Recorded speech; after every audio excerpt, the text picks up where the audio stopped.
G'day and welcome to Campr.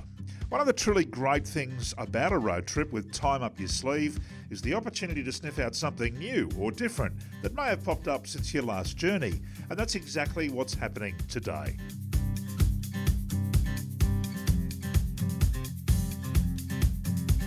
We're making the slow crawl home from a weeks-long adventure in outback Queensland, and rather than tackle the long run from our last stop at Lara Wetlands, we've decided to leave late and take a nice long leisurely drive, pulling up in towns like Tambo.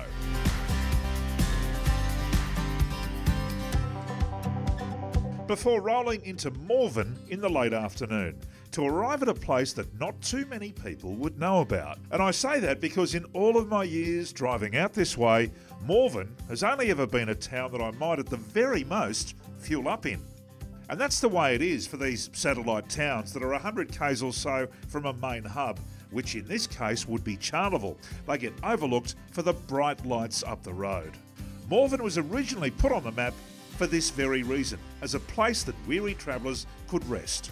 In 1859, part of Victoria Downs Station was gazetted for public use, and the town sprung from this. These days, if you know where to look, you can have a very memorable stay in Morven, thanks to the hospitality and hard work of a lovely couple by the names of Kylie and Mick, who will welcome you with open arms. Gidgee's Bush Camp sits just a K off the highway and is a working farm with plenty of native wildlife. There's lots of room here too, so big rigs are welcome, and each site has its own unique setting. The one that Karen and I have picked looks over a dam and has a sculptured fireplace that we will definitely be putting to good use tonight. The camp kitchen and other amenities are amazing really, nothing like you'd expect to see, and being a working farm, well, if you love animals, you'll have a terrific time playing with the kid goats. Have a look at these things. Dean, this is my friend. Well, I'm not surprised they're following you given that coat you're wearing. Come on. Well, you think I'm one of them.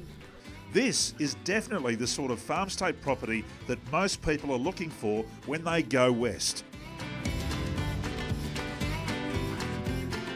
Big sunset and a few beers top off the day nicely as we stoke the fire and reflect on what's been an amazing outback adventure. So for those people that have never been to the bush and think, why would I ever go out there? I think we've seriously proven that there is a holiday in it for everybody over the last few episodes of Campr. What did you love the most?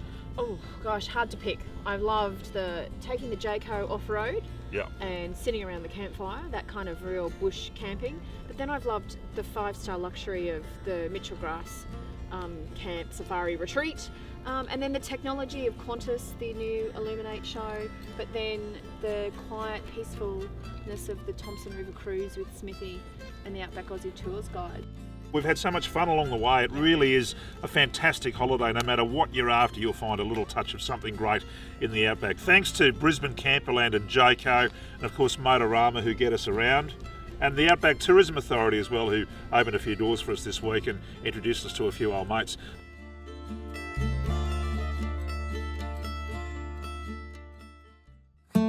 Next morning, and Jack Frost has paid us a visit.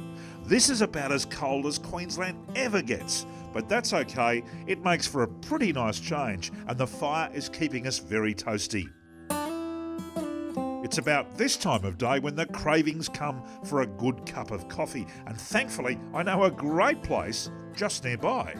Gidgee's Bush Camp just keeps giving up surprise after surprise. I mean, take a look at this place. Chicken pies up the top and bacon and egg pies down the bottom. Oh, bacon and egg pie for me, please. And I'll have a medium-sized coffee. Can you believe this is going on in Morven? I cannot believe what I'm seeing, and I cannot believe I've driven through this town as many times as I have and not seen this. Kylie and Mick started the coffee shop first and then decided to build the rest of the business around it. Kill for a Cuppa is set in the old slaughterhouse of the original property. It's also clear that Kylie has a keen eye for art, and the way that she's put this place together can't help but raise a smile. And over by the fire, on a chilly morning like this with a good cup of coffee in hand, seems like the perfect place to find out a little more. you know, you've turned what essentially some people might consider trash into treasure, haven't you? Mum thought I should put a bulldozer to it. Oh, did she? The funny thing is I spent so much time living in shearers' quarters and then we built a tin house. That was a bit weird, but it's really, really beautiful. It's beautiful.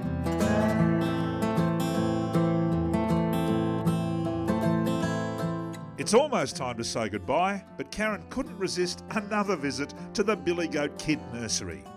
This is Jasper, and Jasper's 1 week old.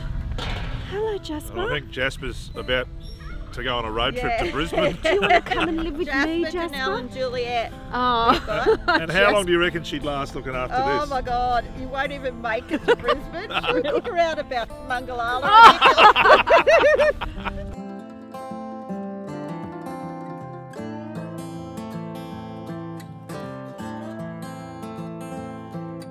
Too cute. 7 hours from now, and we'll be back in Brisbane. But I can tell you, we will definitely be back here for sure. Gidgee's Bush Camp is a perfect stop when next you're headed west.